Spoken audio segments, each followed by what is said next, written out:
Bonjour à tous, amis et passionnés de photographie. Vous avez été très nombreux à me contacter suite à ma dernière vidéo postée sur cette chaîne YouTube sur la filtration photo, qu'elle soit technique et créative, sur un paysage réalisé lors d'un voyage en Irlande. J'ai donc reçu beaucoup de messages avec des demandes générales, voire très précises sur la filtration photo, que ce soit sur la partie gestion de la dynamique de lumière ou que ce soit sur la partie pose longue avec des résultats créatifs. Alors pour répondre le plus simplement possible, le plus directement possible à toutes vos questions, j'ai décidé de mettre en ligne l'ensemble de ma formation, qui est donc un tuto sur la filtration photo, qui était disponible en paiement sur mon site de formateur. Je vous rappelle www.j'adoreLaPhoto.com depuis, je crois, 5 ans. Donc déjà, cette formation est maintenant disponible en téléchargement gratuit directement sur mon site de formateur. Mais maintenant, pour compléter ça, j'ai décidé de mettre en ligne sur ma chaîne YouTube l'ensemble d'informations, donc qui va aborder les différents aspects de la filtration, qu'elle soit purement technique avec les GND, donc les gradual neutres à densité, que ce soit avec les filtres ND, donc les filtres à densité neutre, avec la compréhension de ce que c'est qu'un stop, un IL, un EV. Donc c'est-à-dire que c'est une formation qui est très complète, qui a été énormément téléchargée. Et donc maintenant, j'ai décidé, pour compléter tout ça et répondre encore une fois à toutes vos questions, de mettre cette formation en ligne, non seulement sur ma chaîne YouTube, en visionnage gratuit bien sûr, et vous avez aussi la possibilité, si vous voulez donc pouvoir visualiser toute cette formation tranquillement chez vous hors ligne, de pouvoir la télécharger directement sur mon site de formateur. Je vous rappelle www.j'adoreLaPhoto.com. Je vous propose donc de visualiser à votre rythme, autant de fois que vous le voudrez, cette formation sur cette chaîne YouTube. Encore une fois, merci pour votre intérêt et surtout n'hésitez pas à liker, commenter et bien sûr à vous abonner pour soutenir cette chaîne YouTube, encore une fois, qui s'adresse à des passionnés photographiques comme nous le sommes.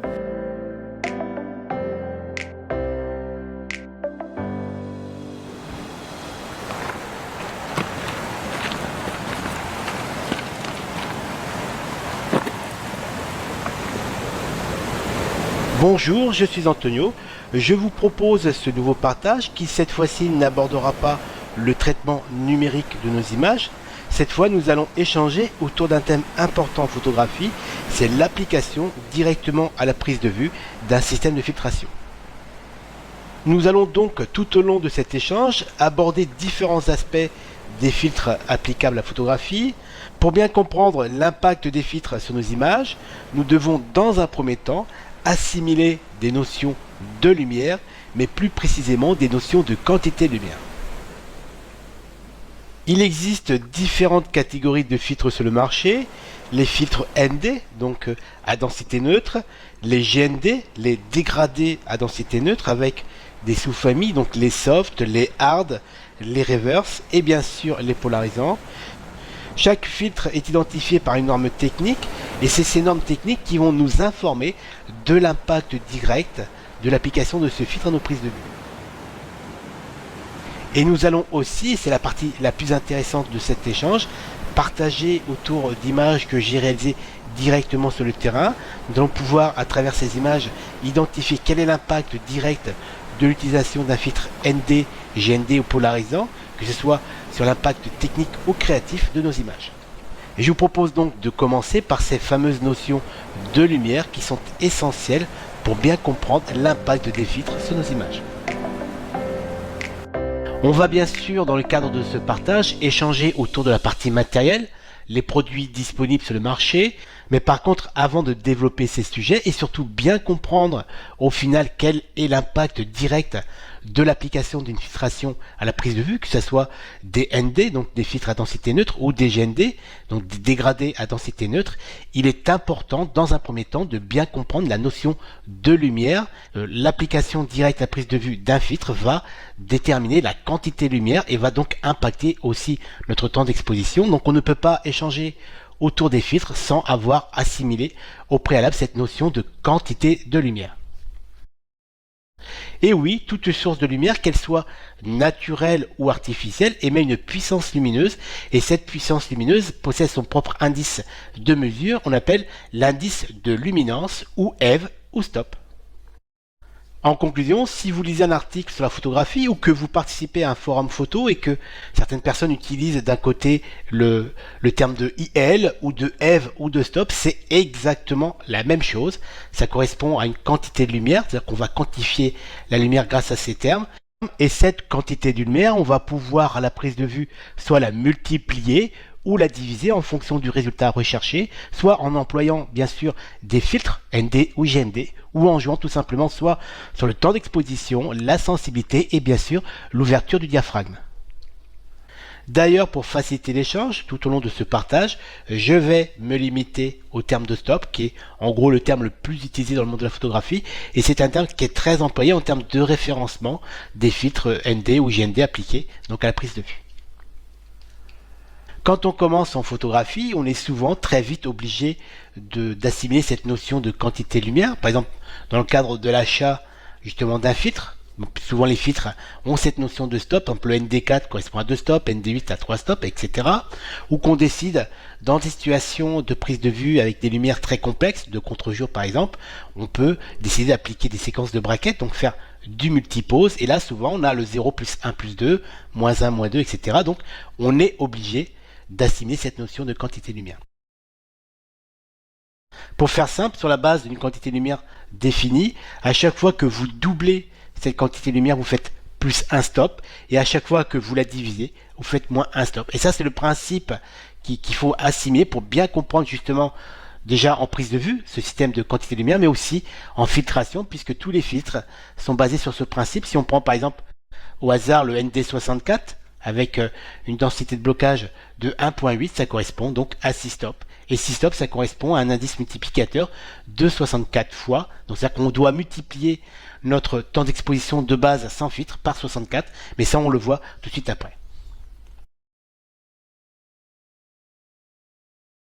Je vous propose maintenant de découvrir ce tableau qui va nous permettre de comprendre la relation entre la quantité de lumière, le stop et le temps d'exposition.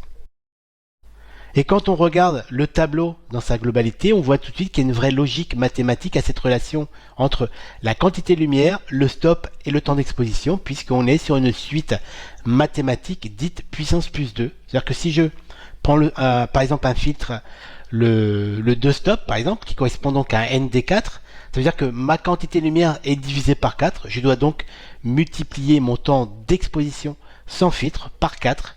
Si je prends un 3 stop, je divise donc ma lumière par 8, je dois donc multiplier mon temps d'exposition par 8 pour compenser justement cette perte de lumière qui est donc bloquée par la densité de mon filtre. Et ainsi de suite, on est sur une puissance plus 2, c'est-à-dire que ND4, ND8, 16, 32, 64 jusqu'à 1000 et au-delà.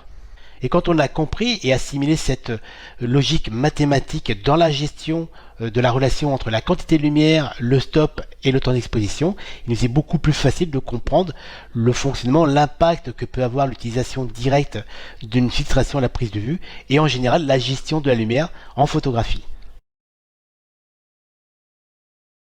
Dans les différents systèmes de filtration proposés en photographie, nous avons deux grandes familles. La première famille, ce sont les filtres dits techniques qui vont surtout nous permettre de maîtriser la dynamique de lumière. Et vous avez ensuite les filtres dits créatifs, donc qui nous permettent d'allonger considérablement nos temps de pause, notre exposition pour créer des effets de pause longue, de vitesse, etc. Mais bien sûr, tout ça, on va le voir ensemble par la suite avec des exemples très concrets. Dans ces deux grandes familles de filtres dits créatifs et techniques, nous avons différents produits, différentes gammes de filtres proposées. La première gamme de filtres sont les filtres dégradés à densité neutre. La référence norme, c'est le GND, Graduated Neutral Density, qui va nous permettre de travailler, de maîtriser la dynamique de lumière sur une zone bien précise de notre composition. Dans cette famille de filtres dégradés, nous avons trois sous-familles. La première, ce sont les GND soft. Alors soft, tout simplement, parce qu'on a un aspect de dégradé qui va de la transparence totale à une certaine densité vers le haut. Et ce dégradé est très soft, il est très très doux. Donc c'est pour ça qu'on appelle ça un dégradé soft. Dans cette catégorie de dégradé soft, nous avons différentes densités de blocage. On va bien sûr voir ça par la suite.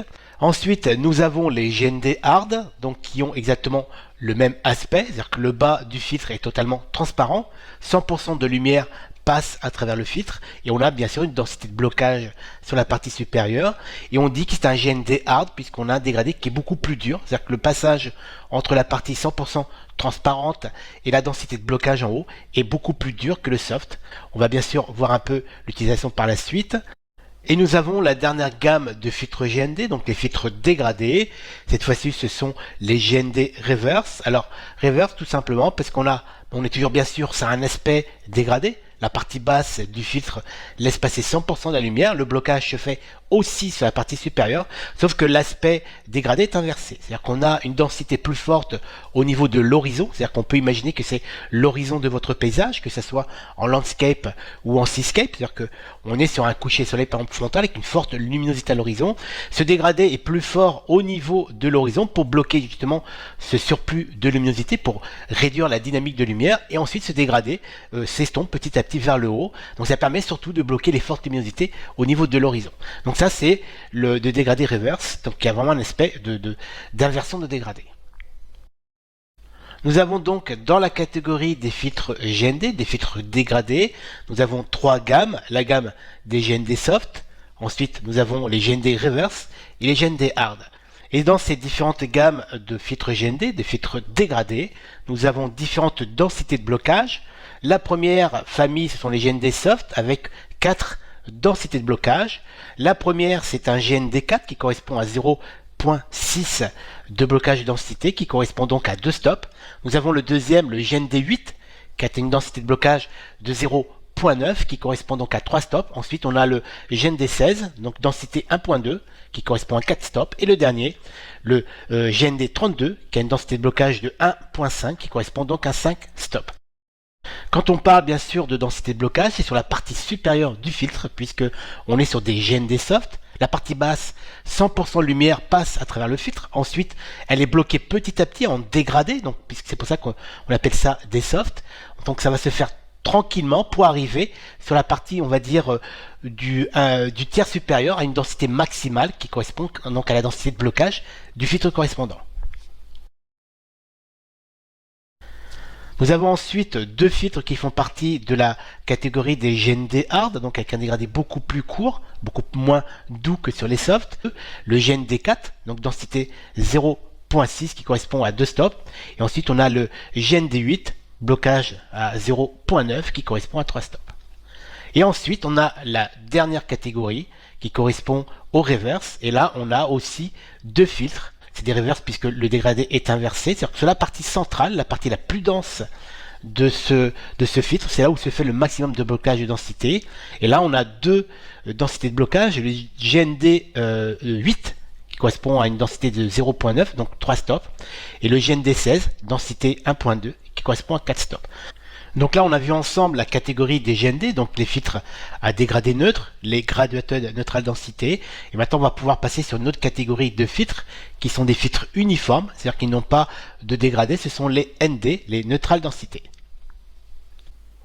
Les filtres à densité neutre, identifiés par la norme ND, n'ont pas du tout la même fonction, n'ont pas du tout le même impact sur notre prise de vue, puisqu'on l'a vu précédemment, les filtres GND, donc grade à dégradé, nous permettent avant tout de travailler sur des zones bien précises de l'image, en utilisant des dégradés plus ou moins soft, plus ou moins hard, et nous permettent ainsi de maîtriser la dynamique de lumière de notre composition. Quand on applique à notre prise de vue un filtre ND, donc uniforme, c'est-à-dire que le blocage de la quantité de lumière se fait uniformément sur la globalité du filtre, l'application de ce filtre ND va nous permettre de maîtriser la quantité de lumière qui va rentrer dans l'optique, traverser bien sûr le diaph et venir impacter notre capteur. Donc ça veut dire qu'on va, en jouant sur différentes densités appliquées à notre filtre ND, donc ça peut aller de 2 stops à plus de 10 stops, on va maîtriser cette quantité de lumière et on va donc modifier le temps de pause, le temps d'exposition de notre prise de vue.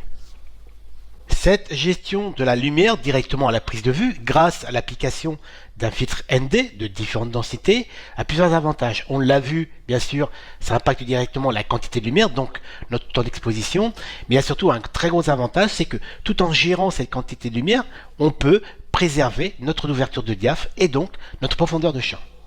Imaginons par exemple dans une certaine situation de prise de vue que j'ai besoin d'une certaine ouverture de diaphragme, donc pour préserver une certaine profondeur de champ, mais que j'ai trop de lumière, donc j'ai une vitesse qui est bien trop rapide par rapport à la composition que je cherche à obtenir. Donc l'utilisation, l'application d'un filtre ND va me permettre de maîtriser cette quantité de lumière, donc d'impacter directement ma pose, donc réduire ma vitesse tout en préservant cette profondeur de champ. On peut par exemple prendre un ND1000 qui va considérablement rallonger notre temps d'exposition, puisque là on est sur 10 stops, et ainsi chercher une composition avec par exemple des ciels en mouvement, des nuages en fuyante pour dynamiser notre composition. Mais on peut aussi appliquer un filtre ND intermédiaire comme le ND64 qui correspond donc à 6 stops, qui va rallonger suffisamment notre temps d'exposition pour recréer par exemple des mouvements d'eau, dynamiser par exemple une plage dans le cadre d'une prise de vue en Seascape. Mais on peut aussi appliquer un filtre ND, donc à basse densité, uniquement dans un souci de protection de notre capteur. C'est-à-dire que, imaginons que vous êtes en situation de prise de vue dans un paysage de neige, donc énormément de neige, énormément de luminosité, donc on a beaucoup de réverbération, on a beaucoup de rayonnements qui vont venir impacter excessivement notre capteur, et donc là on peut appliquer un petit ND4 qui correspond donc à 2 stops. Comme on est en situation de prise de vue à forte luminosité, donc avec des vitesses très rapides, c'est pas les 2 stops qui vont remettre en question notre prise de vue, mais en tout cas on va protéger notre capteur de l'éblouissement. On va donc trouver dans la gamme des filtres ND différentes densités de blocage qui vont du ND4, donc qui correspond à 2 stops, jusqu'au ND1000K qui correspond donc à 20 stops. Et c'est à nous en tant que photographe de définir dans la gamme des filtres ND quel est le filtre le plus adapté à ma prise de vue selon le résultat recherché. Je sais que si je prends par exemple le ND16 qui a un coefficient multiplicateur de 16, on est sur un 4 stops, je vais multiplier par 16 donc mon temps de pause de base sans filtre. Si j'ai un temps de pause de base sans filtre de 1 seconde, je vais avoir au final un temps d'exposition de 16 secondes puisque on est sur un ND16 avec un coefficient multiplicateur de 16. Il faut donc vérifier si, malgré l'application de ce filtre ND, si le temps d'exposition obtenu au final va me permettre de réaliser ma composition.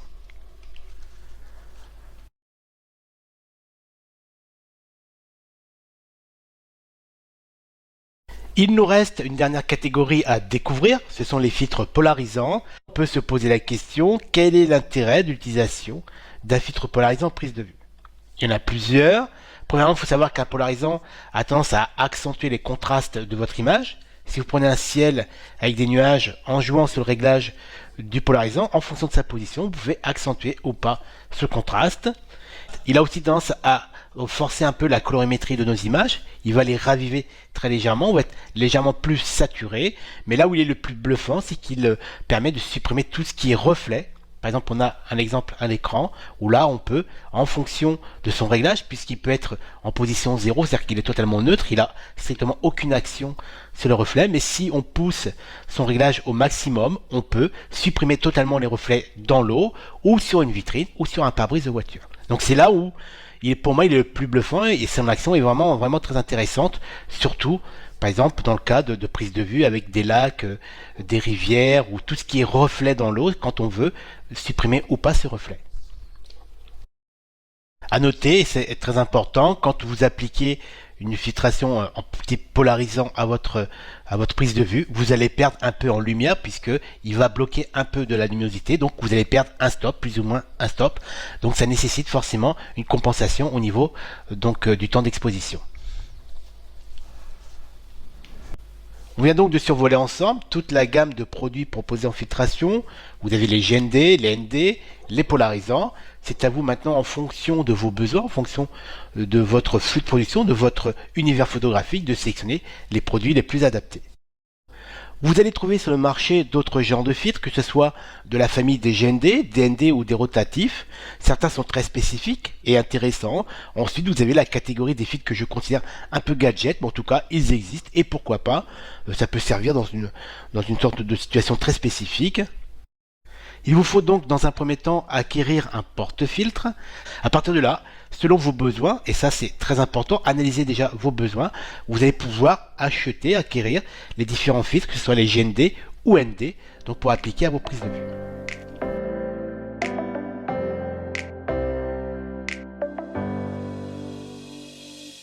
On a donc dans un premier temps échangé autour de la notion de lumière, et plus particulièrement autour de la notion de quantité de lumière. On va donc pouvoir, grâce à l'application d'un filtre à la prise de vue, modifier la quantité de lumière, soit uniformément sur la prise de vue, avec les filtres à densité neutre, soit sur une partie bien définie de l'image, donc en travaillant sur des filtres dégradés comme les GND. Je vous propose maintenant de découvrir sur la base d'images réalisées en prise de vue sur le terrain la différence entre l'utilisation ou pas d'une filtration à la prise de vue, quel est l'impact, quel est l'apport en termes de gestion technique, en termes de dynamique de lumière sur ma prise de vue. On va parler bien sûr du GND, du ND et du polarisant.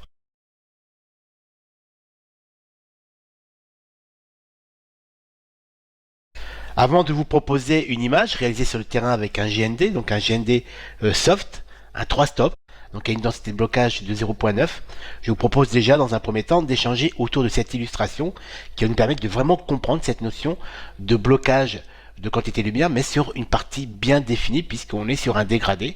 Nous ne sommes pas sur un filtre ND qui, je vous rappelle, a un blocage de lumière, de quantité de lumière, mais sur la globalité de la prise de vue.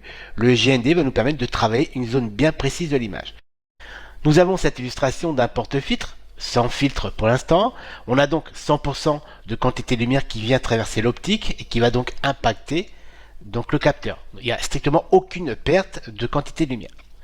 J'installe mon GND soft, 3 stops, et là on a tout de suite donc un impact direct de l'application de ce filtre, de ce GND 3 stops, puisqu'on a, je vous le rappelle, la partie basse est totalement transparente. On a donc 100% de lumière qui continue à traverser le bloc optique pour impacter le capteur, sauf que c'est la partie supérieure, là où il y a cette densité de blocage, qui est une densité de 0.9, on a un blocage de quantité de lumière. Et cette densité de 0.9, qui correspond donc à 3 stops, correspond aussi à un ND8, donc c'est-à-dire qu'on a 8 fois moins de lumière qui passe à travers donc cette partie dense du filtre. On a 100% de lumière qui arrive, qui impacte donc le filtre, et on n'a que 12,5% de lumière qui impacte le capteur, puisqu'on a donc 100% divisé par 8, puisqu'on est sur un ND8, on a donc 12,5% de lumière qui finissent par traverser cette densité de filtre pour venir impacter notre capteur. Cet échange autour de cette illustration, je trouve particulièrement intéressant car il nous permet de vraiment assimiler cette notion de quantité de lumière dans l'application ou pas d'un GND, donc un filtre dégradé. À noter, et c'est très important, quand on applique une filtration de type GND, donc dans un souci de contrôler la dynamique de lumière, donc d'un traitement par zone, l'impact de celui-ci sur le temps d'exposition est minime, beaucoup moins que l'application d'un filtre ND, en tout cas on va le voir par la suite sur les filtres ND. Dans le cas d'une application d'un GND, l'impact sur le temps de pause, le temps d'exposition est moindre, c'est-à-dire qu'on a plus ou moins un stop. Comme on réduit la dynamique de lumière, on a quelque part moins de lumière, donc il faut compenser légèrement notre temps d'exposition. Par exemple, par expérience, quand j'applique un 3 stop, on est plus ou moins on a une perte globale en termes d'exposition de 1 stop, c'est-à-dire que mon temps d'expo, je vais le multiplier par 2. Donc vous voyez, l'impact est quand même minime par rapport à un filtre ND, puisqu'on est surtout dans un traitement par zone, un traitement de la dynamique de lumière. Pour compléter cet échange autour de l'application d'une filtration type GND, donc directement à la prise de vue, je vous propose ce visuel réalisé sur le terrain. L'image qu'on a à l'écran, c'est une image sortie de capteur, non modifiée. Et cette image est un très bon exemple pour illustrer un problème qui est récurrent en prise de vue paysage contre-jour, c'est la dynamique de lumière. C'est-à-dire qu'on a un premier plan qui est relativement sombre, qui est peu impacté par la lumière, et on a un second plan, donc le plan arrière, qui est donc le ciel avec le coucher de soleil, qui est beaucoup plus lumineux que le premier plan. L'image qu'on a à l'écran, c'est l'image que j'ai réalisée, que j'ai shootée, grâce à l'application d'un filtre GND.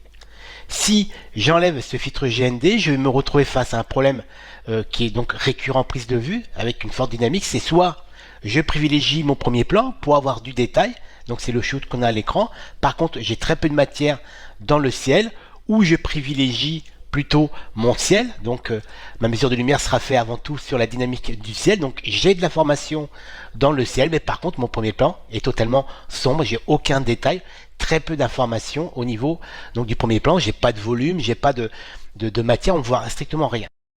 Bien sûr, il existe des techniques de blending, donc de mixage multipose sous Photoshop, c'est-à-dire qu'on va réaliser une séquence de brackets, une séquence multipose, et ensuite on va mixer tout ça sous Photoshop pour maîtriser cette dynamique de lumière. Cette technique de blending marche très bien, mais il faut être conscient que derrière chaque réalisation, il y a tout un travail de post-production. Ça marche très bien quand vous avez un ou deux shoots, mais si vous avez par exemple un photoreportage et que vous avez des dizaines de photos réalisées dans ce genre de prise de vue, donc en contre-jour, ça va forcément générer une grande masse de travail en post-production, tandis que si vous appliquez une filtration du type GND, comme c'est le cas de mon image, je me retrouve au final avec un seul shoot que je peux ensuite travailler, donc avec très peu de travail, puisque il y a juste un travail au niveau des contrastes, de la colorimétrie, des lumières, pour obtenir le résultat qui apparaît à l'écran. Pour conclure cet échange autour des filtres GND, je dirais que si vous avez ce genre d'équipement dans votre sac photo, autant l'appliquer à la prise de vue, autant l'appliquer directement à la prise de vue, puisque ça nous permet de gérer cette dynamique de lumière entre le premier plan et le plan arrière. C'était le cas donc de l'image que j'ai à l'écran. C'est un vrai plus de pouvoir maîtriser ça directement à la prise de vue, puisque derrière on sait qu'on a très peu de travail. C'est-à-dire que notre shoot, on peut quasiment le traiter directement sous Lightroom, juste en travaillant un peu donc la dynamique. Ou alors, nous n'avons pas ce genre de matériel, et là, il reste toujours l'option de faire du multipose, du bracket, et donc forcément, il y a plus de travail, il y a un traitement à réaliser de blending, donc sous Photoshop. Je viens de vous proposer cette image sur la base d'un shoot réalisé avec un filtre GND en version soft, donc un dégradé très doux. Maintenant, je vous propose cette nouvelle réalisation, mais cette fois-ci, toujours avec un filtre GND, donc dégradé à densité neutre, mais cette fois-ci en version hard. Donc on a un dégradé beaucoup plus court, c'est le passage entre la partie lumière où il y a 100% de lumière qui passe par rapport à la densité de blocage à la partie supérieure. Le dégradé est beaucoup plus court. Cette image a été réalisée juste après le lever du soleil. J'ai donc encore une grosse dynamique de lumière entre le ciel très lumineux et mon premier plan qui est très peu éclairé. Donc pareil, même souci. Sur le visuel de gauche, j'ai privilégié mon premier plan, très peu éclairé, donc j'ai du dessin, de l'information sur le premier plan. Par contre, mon ciel est totalement cramé. Sur la droite, c'est le contraire. J'ai privilégié mon ciel, donc j'ai de l'information, de quoi traiter derrière. Par contre, mon premier plan est très sombre. Même si j'ai un peu d'infos, je trouve que ça manque un peu d'information. Donc, solution, j'ai appliqué un filtre GND en version hard. Là, je suis sur une version 3 stop, donc avec ND8, et j'ai pu rééquilibrer la dynamique, comme pour le GND Soft, donc entre le plan ciel, très lumineux, et mon premier plan.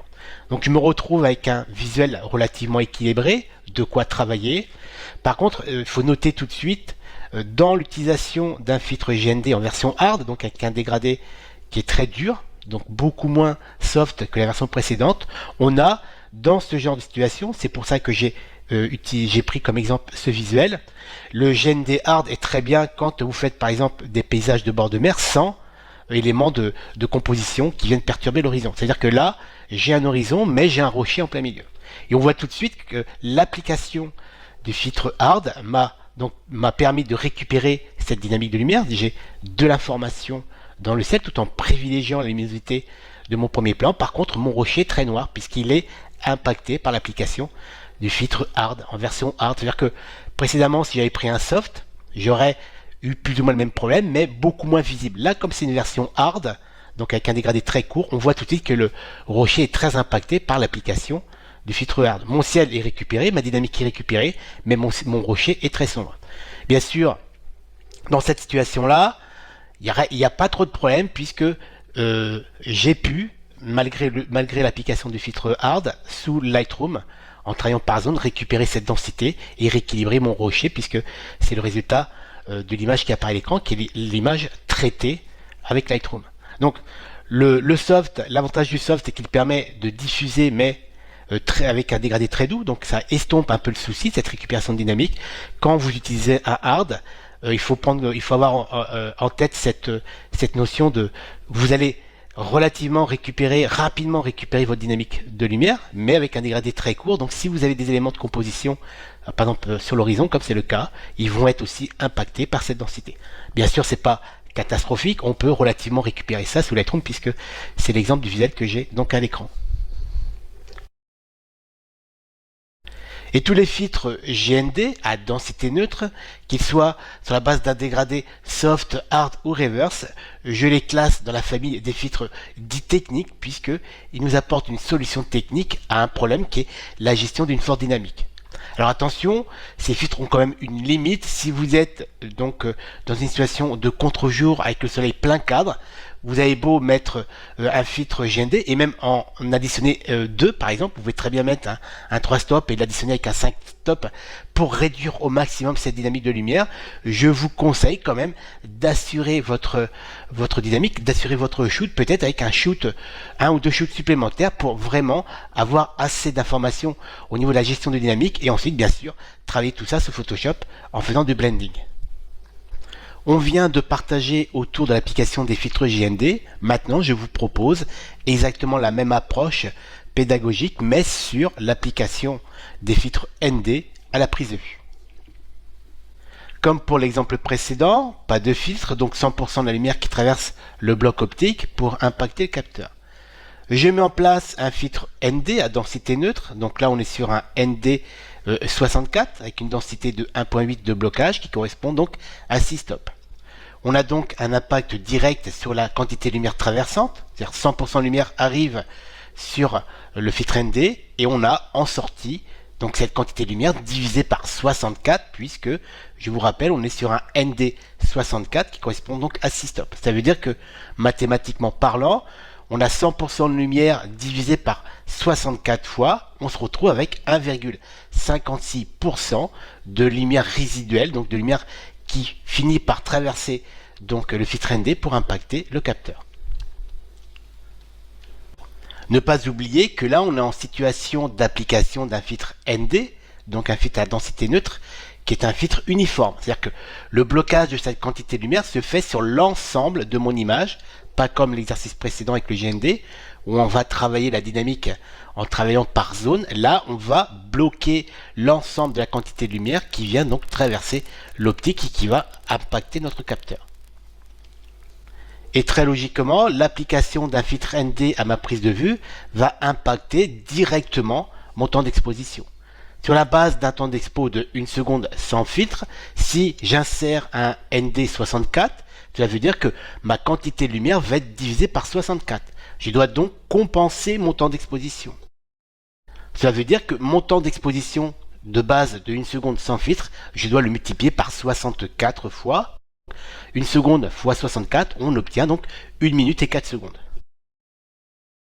Et c'est l'intérêt de l'application de ce genre de filtre ND à la prise de vue, puisqu'on peut maîtriser, on peut rallonger considérablement notre temps d'exposition tout en préservant notre ouverture de diaph, donc notre profondeur de champ, et bien sûr aussi la sensibilité ISO de notre boîtier. Et c'est pour cette raison que je classe les filtres ND à la fois dans la catégorie créative et technique. Alors technique dans le sens où on peut appliquer des densités relativement claires comme les ND4, ND8 ou 16 pour réduire par exemple un surplus de lumière.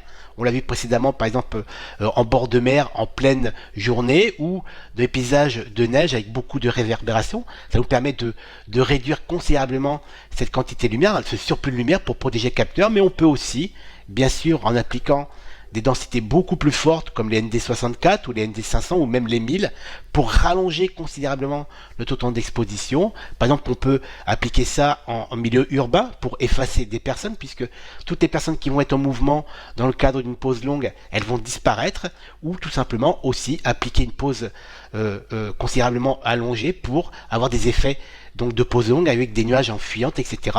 Mais là, on voit tout de suite après avec un exemple sur le terrain. Pour conclure cet échange autour de l'application directement à la prise de vue de filtres GND ou ND, j'aimerais mettre en comparaison justement ces deux familles de filtres. On a vu que le GND était avant tout un filtre qui nous permettait d'apporter une solution technique à la prise de vue. C'est ce que j'ai d'ailleurs appliqué à la prise de vue qui est à l'écran. Donc là, c'est une prise de vue réalisée sur l'île de Madère. Comme j'avais une forte entrée de lumière sur la gauche, donc la source soleil, qui donc impactait considérablement mon exposition, j'ai rééquilibré la dynamique de lumière en appliquant un GND. Donc là, je suis sur un soft 3 stop ND8 qui m'a permis donc d'avoir une prise de vue relativement harmonieuse en termes d'équilibre de dynamique de lumière que j'ai traité uniquement sur Lightroom. J'ai donc obtenu au final une pause de 1/5 de seconde avec une ouverture de diaph de 13 et avec une sensibilité réglée à 100 ISO. J'ai ensuite dans un second temps, rajouter un filtre ND, donc cette fois-ci on est sur un ND64, 6 stop, car je voulais obtenir l'image qui apparaît à l'écran, donc une image avec l'effet pose longue, c'est-à-dire qu'on a le mouvement d'eau qui est un peu fumeux et on a aussi donc une dynamique dans les nuages qui donc avec cet effet de fuyante. C'est-à-dire qu'en rajoutant le ND64 qui donc multiplie mon temps d'exposition par 64, je suis passé donc d'une base on va dire de 1/5 de seconde puisque c'est la base de mon shoot sans le ND et j'ai obtenu une pause de 20 secondes. Donc toujours avec en F13 ISO 100, mais entre les deux, c'est la différence entre les deux, c'est uniquement l'ajout de ce filtre ND. Donc c'est pour ça que c'est intéressant de mettre en opposition l'impact direct que peut avoir un ND et un GND, surtout dans les fortes densités, puisque là, on est sur un ND 6 stop qui a considérablement rallongé le temps d'exposition. Je dirais en conclusion que ce soit des filtres GND ou ND, leur impact sur nos prises de vue est totalement différent. Le GND, on l'a vu, c'est avant tout dans un souci de maîtriser une dynamique de lumière. On l'a vu dans les exemples précédents. Le ND est un peu différent. Soit on utilise des densités très claires pour minimiser un surplus de lumière, mais on peut aussi, en appliquant des densités beaucoup plus fortes, donc comme le ND64, 128, etc., on peut impacter considérablement notre temps de pause et obtenir des rendus très créatifs. On le voit, la différence entre l'application d'un GND uniquement pour la dynamique, avec l'exemple qu'on a à l'écran, et l'application avec un ND. On a sur un même spot, donc un même cadrage, avec une même base technique, que ce soit au niveau de l'ouverture de diaph et au niveau de la sensibilité, on a pu obtenir un résultat totalement différent uniquement en jouant sur la pause, et c'est l'intérêt de l'application d'une filtration directement à la prise de vue. On a vu donc l'impact que peut avoir l'application à la prise de vue des filtres GND, des filtres ND, et maintenant je vous propose d'échanger autour de l'application des polarisants à la prise de vue. Le polarisant, comme on l'a vu dans la présentation, va impacter nos images sur différents aspects. Déjà, premièrement, il va rallonger légèrement notre pause, c'est-à-dire qu'on est en dessous d'un stop, c'est-à-dire qu'il va falloir compenser légèrement votre exposition. Il va impacter aussi la colorimétrie de nos images. Il a une tendance à légèrement révéler la colorimétrie, donc les couleurs vont être légèrement plus saturées. Il va aussi contraster un peu plus nos images. Mais là où il est le plus bluffant, c'est l'impact direct dans la suppression de tout ce qui peut être reflet parasite. Et c'est en fonction de son réglage, c'est-à-dire qu'il peut être en position 0, comme on l'a à l'écran. Il va juste impacter donc l'expo, comme on l'a vu. Il va révéler un peu les teintes, mais il n'y a strictement aucun effet de suppression de reflet. Par contre, en fonction de son réglage, puisqu'on va pouvoir, grâce à la petite molette présente sur le porte-filtre, faire une rotation de celui-ci, le faire pivoter sur lui-même, et on va pouvoir régler plus ou moins son impact sur les reflets. Quand il est en position maximale, on obtient l'image qui est à l'écran maintenant. On a donc cet effet de transparence. On voit les rochers au fond de l'eau. À chaque fois, je suis assez bluffé par l'impact direct que peut avoir le polarisant. Ensuite, c'est un pur choix esthétique, c'est un pur choix personnel de photographe, puisque cette photo, c'est pour ça que d'ailleurs je l'ai pris comme exemple, fonctionne aussi bien avec les reflets des arbres dans l'eau que sans les reflets en voyant le fond. Donc c'est un pur choix personnel de photographe. Alors pour terminer cet échange autour de l'application de filtres directement à la prise de vue, personnellement je trouve que c'est un vrai plus de pouvoir dans certaines situations maîtriser certains paramètres de ma prise de vue grâce à l'application d'un filtre. Mais attention, je vous conseille déjà dans un premier temps, avant de vous lancer dans l'achat de filtres, puisque ce sont quand même des objets qui coûtent relativement cher, je vous conseille déjà dans un premier temps de bien analyser vos besoins en fonction de votre univers photo. Donc j'espère que cet échange vous aura déjà dans un premier temps permis de mieux comprendre l'impact que peut avoir une filtration à la prise de vue, donc en gestion de quantité de lumière. Et j'espère aussi tout simplement que cet échange vous aura permis de mieux maîtriser le sujet et peut-être aussi faire de meilleurs choix en termes d'achat de filtration.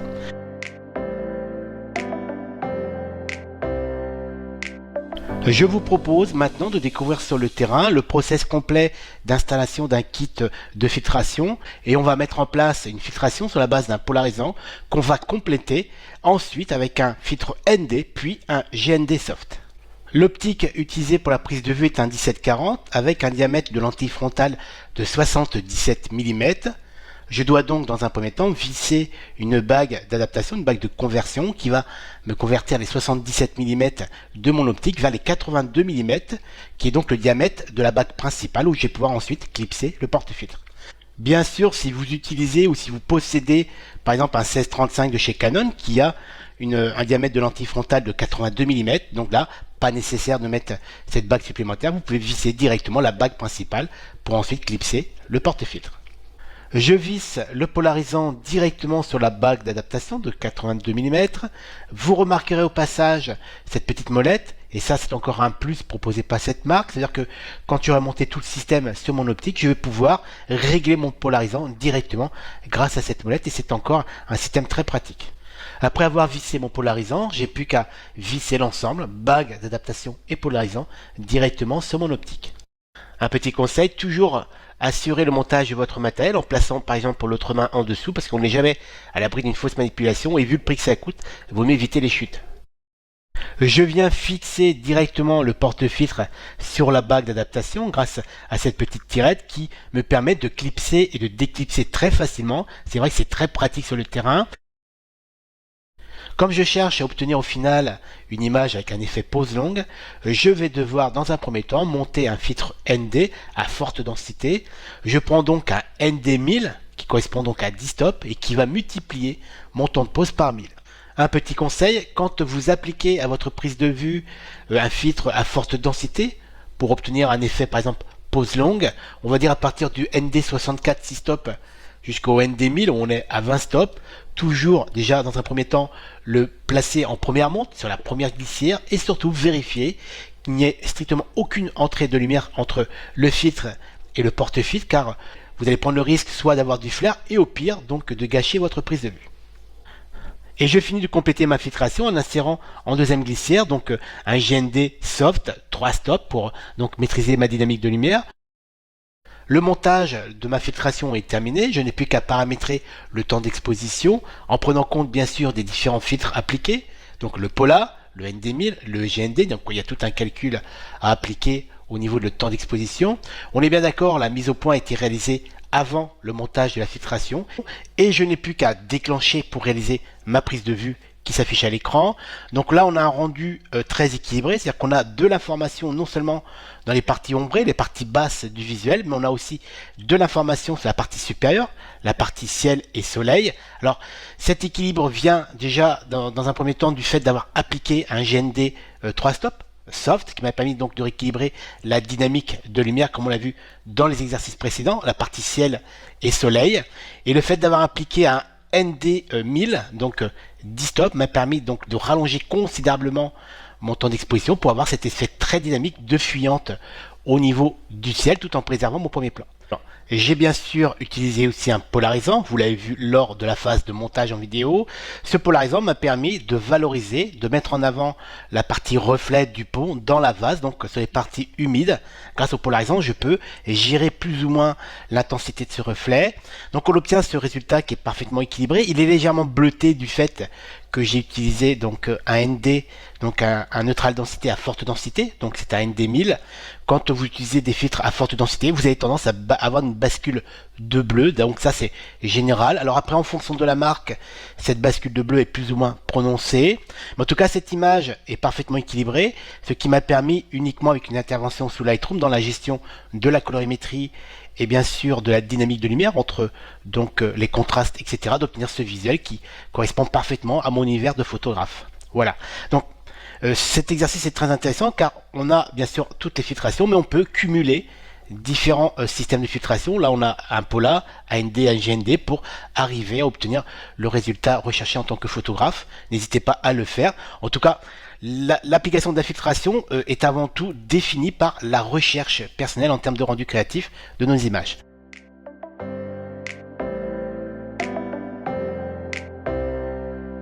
Voilà, j'espère que ce tuto vous aura permis de mieux comprendre, de mieux appréhender l'application de la filtration photo directement sur nos prises de vue, sur le terrain, avec tous les avantages qu'on a pu découvrir ensemble, que ce soit sur la gestion de la dynamique de lumière, par exemple sur des gros contre-jours, ou que ce soit totalement dans une approche créative avec les effets pose longue. J'espère aussi, car c'est très important, que cette formation vous aura permis de mieux cibler vos besoins en filtration, car on le sait tous, la filtration c'est pas donné. Vous avez aussi bien sûr accès à mon blog filtration directement sur mon site de formateur www.j'adorelaphoto.com avec énormément d'autres contenus totalement accessibles gratuitement et bien sûr aussi accès à la boutique en ligne. Si vous avez besoin de compléments d'information, comme d'habitude, je reste disponible. N'hésitez pas à me contacter. N'hésitez pas non plus à partager votre retour d'expérience de cette formation sur les réseaux sociaux. Vous le savez, les commentaires sont très importants pour les personnes qui hésitent encore à investir en filtration. Je vous dis donc à très bientôt les amis. Bye bye.